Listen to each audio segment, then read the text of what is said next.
The following is paid programming. Welcome to Something More with Chris Boyd, certified financial planner practitioner and founder of Asset Management Resources, LLC, a registered investment advisor firm. We call it Something More because we like to talk not only about those important dollar and cents issues, but also the quality of life issues that make the money matters matter. Here he is, your fulfillment facilitator, your partner in prosperity, advising clients across the country, your host, J. Christopher Boyd. Hello and welcome to another edition of Something More with Chris Boyd. My name is Jeff Perry. I'm an investment advisor representative with Asset Management Resources, and I'm sitting in for Chris today. For this segment, very happy to have with us our I got so many titles for you, Scott. I never know which one to use. Our Chief Financial Planner and Compliance Officer with Asset Management Resources, joining us for this segment. Thanks for joining us, Scott. No problem. I love all the titles. Yeah, well, I guess a lot of titles is better than no titles, right? I wanted to talk to you today about probably one of the subjects that is talked about, maybe, I don't know if it's the least, but it's certainly near the bottom because nobody wants to talk about arguments with money, divorces and money, family fighting about money. But, you know better than I, you've been doing financial planning for decades.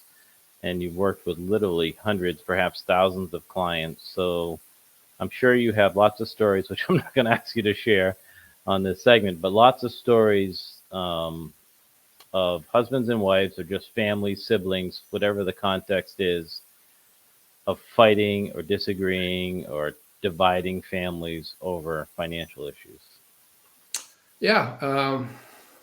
People have different concepts of money and savings and spending, and based on how you're brought up, based on maybe your job itself, and that can cause a lot of infighting. And a lot of times it comes to light as you come down and think about retirement. It usually comes into play because then it's even more unnerving as you're gone from the socking money away stage of your life to actually turning into a paycheck. And it's hard for people to kind of turn on that switch and say, I'm withdrawing money. And I think a lot of the fears that maybe weren't discussed, they definitely come out when you start talking about retirement planning.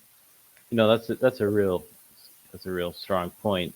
When, we go through this long accumulation stage, is what I call it, of working, saving, making plans and goals for the future, right? And even if we'll start the discussion with a couple, a married couple or partners or whatever the situation is, and even when they have shared goals, like we're going to contribute 10% of our earned income to our 401k or a Roth, whatever their retirement savings is, they can agree that they should save.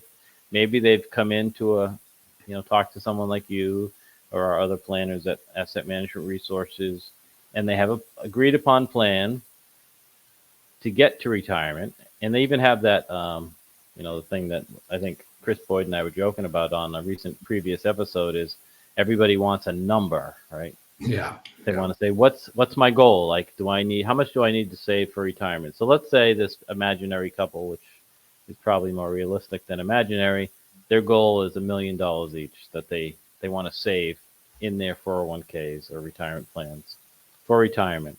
Everything's great. And all of a sudden they decide to retire. They pick the date. Everything's good. They've reached their goal, and that may not be where the problem comes from. They have the money that they wanted, but talk about how sometimes goals are different in retirement as well. Yeah, just thinking back to a few clients that have come in. One in particular wanted to spend more time in Florida. They didn't have a vacation home at the time. So, do we buy a vacation home and use that? Do we rent for longer periods? And that was not on the other partner's plate at all. The Cape Cod people, they love their summers on the Cape. They like their quiet time on the Cape. So, I don't know if it had never been discussed before, but that was a key driver of what, at least for the husband, saw in retirement. There's been other things like big expenditures, like, I'm going to need to travel much more than I did pre-retirement. That wasn't on the other partner's plate. I had one person said they traveled in the Navy in their younger years. I don't need to travel anymore, which is okay. But I mean, it's, you have to have a vision of what retirement looks like, what brings you satisfaction and joy, whether it's spending time with the grandkids or maybe visiting the national monuments. But just like marriage is a little bit of give and take, and what do you want out of retirement, and what do I want out of retirement? How do we make that blend together? Another common one that I've seen a couple of times is each partner, each spouse may have a different vision of what helping the family means, right? True. Meaning, you may have talked about these things in broad terms, like when, the grandkids go to college, we want to help them out.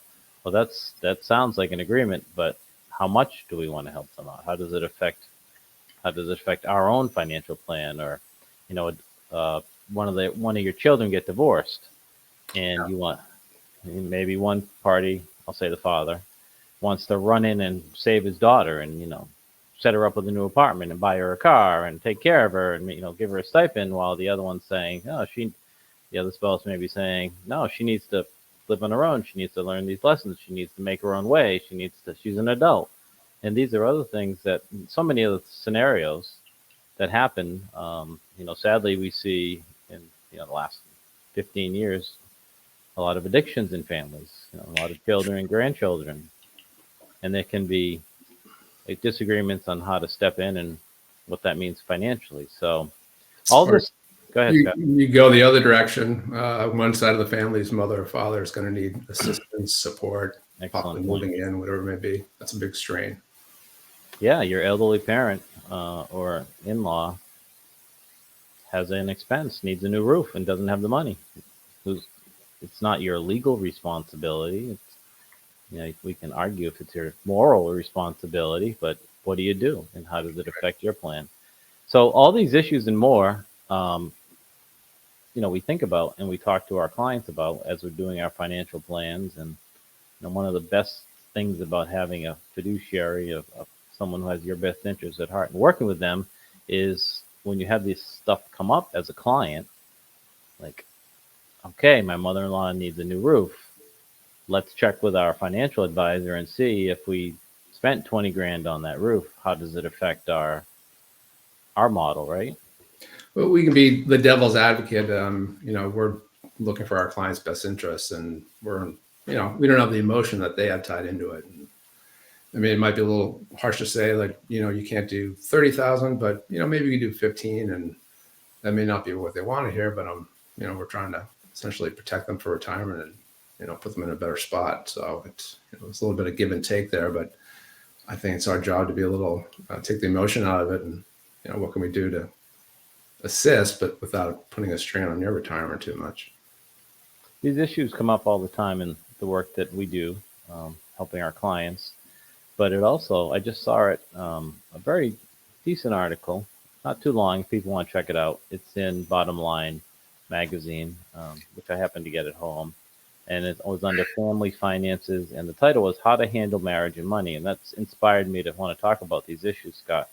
And so they talk about different lessons and advice. And the first one, it seems, sometimes things seem so basic, but sometimes basic is what we need, where we need to start is, so this is about marriage and money. So it's, first advice is to talk about it. Don't internalize the burden. Don't try to handle it yourself. Right. Don't not talk about it, and make sure your partner is informed. But once again, I'm not asking you for names and dates, but I'm sure you've seen in meetings that you have with your clients where one of the spouses may all of a sudden bring up an issue that the other spouse has no idea about. Yeah, all the time. Whether it's maybe a 401k loan that somebody didn't know about, or other debt issues, or whatever it may be. But someone's bearing the burden of that because they handle the finances, while the other person is not oblivious, but it's just not their day-to-day thought process. So now when it's all laid out and mapped out and discussed, what's the plan for this debt, or what's the plan for this issue, or what are we doing here? And then a discussion comes up about it, and one partner may say, I really didn't know about that. And, it's an issue. And yeah, I mean, it's better to discuss these things. Why would one partner have to handle the stress of certain financial issues that should be shared, and as we work through it together. I mean, we talk about it, I'm sure you mention it all the time, but having a financial day, whether it's once a quarter, even once a year, is better than nothing. And that might be the meeting you have with your financial advisor. Come in and It could be, all right? out. Yeah, it could be. But it absolutely helps. Are we on track? What are the problems? What are the issues? Are we saving enough? And even maybe grievances. I make more than you. The other person say you should be saving more than me. Since you make a bigger percentage, or you should be paying a bigger percentage towards the bills.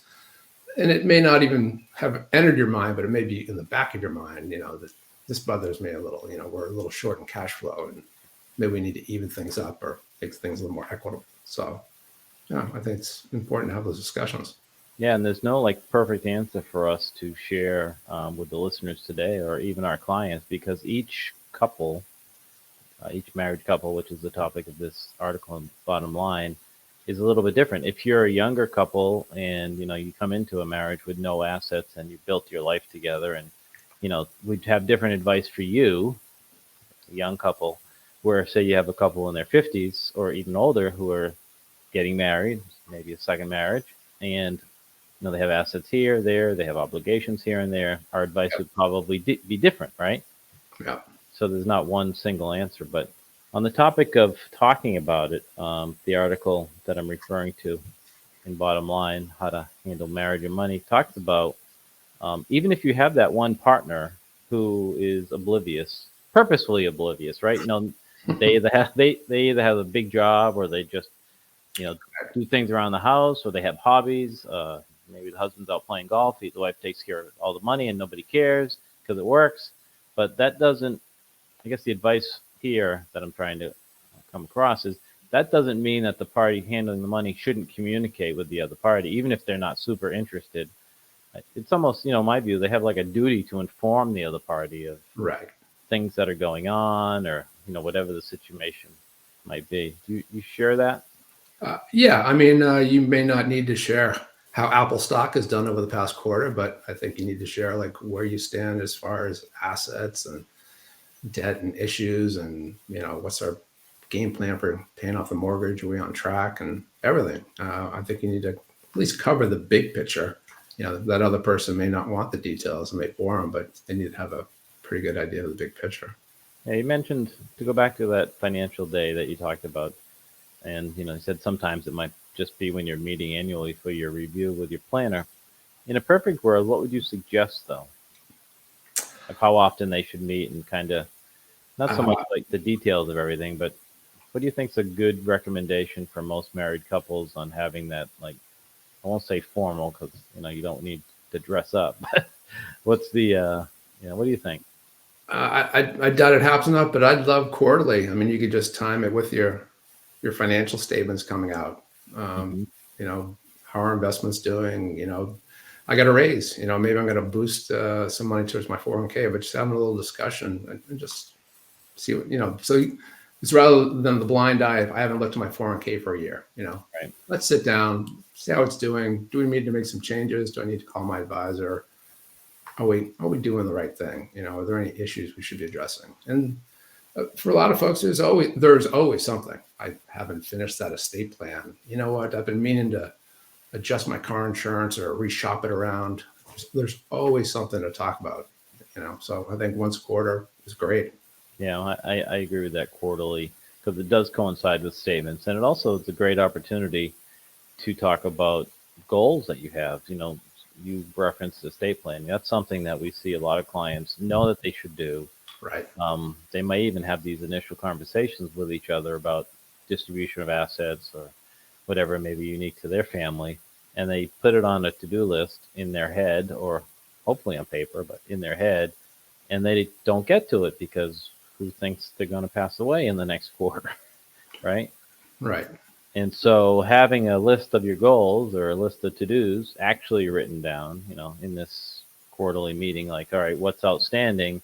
After a couple quarters of seeing it and talking, we really need to do this, it's a motivator. It's an accountability partner to say, okay, we haven't done this. What are we waiting for? I'm tired of bringing it up every quarter. we need to do something. So I'm all about goals, written goals. If I people, agree. I mean, if a client comes in, we'll have it on the agenda year after year, but if they're only coming in annually, yeah, you know, and it hasn't been done, and you get the, oh, I got to get on that, and you hate to see it pop up next year on the agenda, it's still undone. absolutely. So I like the quarterly meeting as well. I keep using the word we, and I think this article has, and some other things I've read recently has influenced me. Um, Instead of, I guess the advice is, if I'm imparting it the way it's intended in the article, instead of saying I, like I think, the suggestion of using the term we, even though if it's one party or the other, kind of diminishes the individuals trying to push the other one. Like if you have it, we are spending too much Right. is a lot. If you believe, if you're the person in charge of, say, the budgeting and the cash flow and paying the bills, and you believe your partner is spending too much, it comes across as you're spending too much Right. or we're spending too much. It's a different type of message, and sometimes we know words have a lot of power, and I think that's one that we should all just. If you're a couple, you should be using the we, even if one party bears more responsibility than the other. No, that's a good point. It's money's difficult enough to talk about, and having some accusatory rather than kind of wording it together is not a good way to start that conversation. Absolutely. So some of these issues can be handled with great communication, quarterly meetings, or whatever works for you for individual couples, having goals, keeping each other accountable, using the right language. Um, the article goes on, and we've seen from our clients that a few things happen that even if one party is doing everything right, maybe the other party goes astray. And the term financial infidelity comes up a lot in the context of articles like this or in divorce settings. I know that. Well, I guess I should have started out this segment with you're not only a certified financial planner, but you have some credentials dealing with people in or after divorce, right? Yeah, certified divorce financial analyst, and unfortunately, the financial infidelity is something that seen quite often. And so it could be one partner intentionally does not inform the other partner about accounts and money movement and things like that, rather than just maybe buying a set of golf clubs, but really actually going to the trouble to keep the other person in the dark. It's my money, it's not your money, things of that nature. So that just really kind of pushes that other partner down and makes things very difficult. And as it comes towards divorce, it's just terrible. It's a feeling of you have no control. You don't have that knowledge. You don't know where the money is. You have no feeling of safety or security as you're rolling the divorce, because you've been put in a position where you don't have that knowledge. And Right. It's not a nice thing. And after this happens, if the marriage still has hope, or whichever the stage of this relationship is, after that something of financial infidelity happens, the other partner normally starts to wonder about everything, right? It's not Sure. just this particular issue. I had one as a prospect. They never became a client, but they the woman in the relationship found out that the husband mortgaged a property that they had to use the money. I guess home equity loan might be a better term, but took a home equity loan of, I think it was over $100,000, and used the money not for for something nefarious, not for something on another woman. Used it to invest money. So he thought he could beat Yeah. the interest rate, and so he took, say, $100,000 out and put it into the market. So it wasn't something like he bought something or he was supporting someone else, which those cases are plenty. He thought it was a prudent financial move, but he didn't have enough confidence, I guess, to share his point of view with his wife, who would not have agreed. So that's a form of financial infidelity as well. Yeah, taking some huge risks without informing your partner. Sure. I mean, yeah. And just for our listeners who might be wondering, he did not do very well with his somewhat speculative investments. Yeah, I don't like that. I don't like that idea at all. Yeah. So it can be it can be that. It can be hiding assets, which you've alluded to a couple of times. So you want to extrapolate a little bit more on what you've seen with people hiding money and how it's come up in divorces or relationships that you've seen? Yeah, so sometimes it's hard to find, sometimes it's not so difficult to find. So I usually go through tax returns for people coming in going through the divorce process. I usually work with one person. Typically, it's the person that didn't have the financial knowledge, and yeah, I mean, I discover accounts through dividends and interest and contributions and stock options, things like that, that the other partner didn't know about. One person was making double what their partner thought they were making, just Wow. through things like stock options and bonuses that the other person didn't even know about. So it's not always so easily found. You can go to the trouble to hide things, but yeah, it's amazing in every situation. So I mean, sometimes I always ask the person who comes in, do you think your partner's hiding anything? Do I need to do that type of deep dive? And Most of the time it's no, but occasionally, I'm unsure. Can you take a look? And you find items, whether it's intentional or not. It's just not always shared, and so there's a big wake up call as you go through divorce. It's a painful wake up call typically. Yeah, you mentioned tax returns, and that's an excellent opportunity. In addition to the quarterly meetings, none of us like preparing our taxes. Whether you have someone prepare them a CPA or you're doing it yourself, it's not like something everybody looks forward to.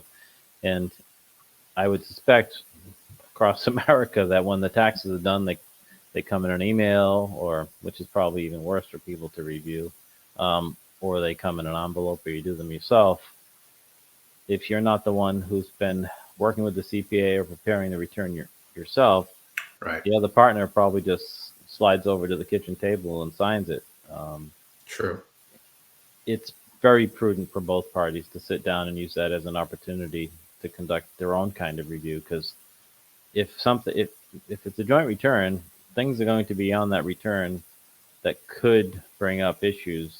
You mentioned a few of them: extra dividends or salaries or write-offs sitting there right in front of you that could lead you to having a more informative discussion with your spouse. Yeah, great opportunity for discussion points. A couple of years ago, I had an account that blew up with a lot of capital gains, and I didn't have somebody to discuss it with, but I'm just saying that's a perfect opportunity to plan for next year. That I want to watch this a little better and do some offsetting of taxes, and that's it's a perfect discussion. Yeah. Well, Scott, thanks for joining us for this segment. It's not, as I started out the segment, it's not something that not an exciting, positive topic, right?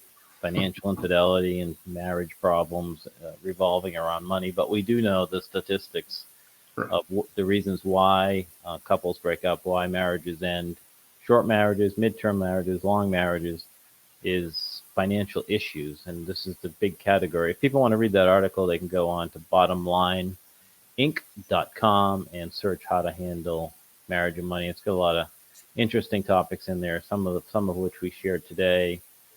The takeaways for me, Scott, are have quarterly meetings, at least an annual review of your taxes, talk about your goals, keep each other accountable, and don't commit any of those sins of financial infidelity or hiding money or the mind mentality, all the things that you talked about.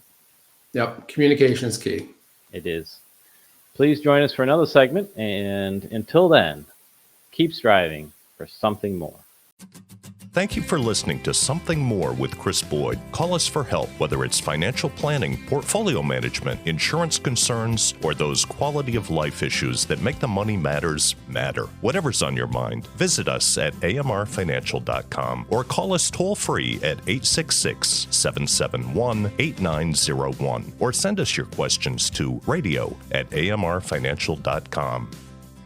You're listening to Something More with Chris Boyd, Financial Talk Show. Asset Management Resources, LLC, and J. Christopher Boyd, CFP, provide investment advice on an individual basis to clients only. Proper advice depends on a complete analysis of all facts and circumstances. The information given on this program is in the nature of general financial comments and cannot be relied upon as pertaining to your specific situation. AMR, LLC cannot guarantee that using the information from this show will generate profits or ensure freedom from loss. Listeners should consult their own financial advisors or conduct their own due diligence before making any financial decisions.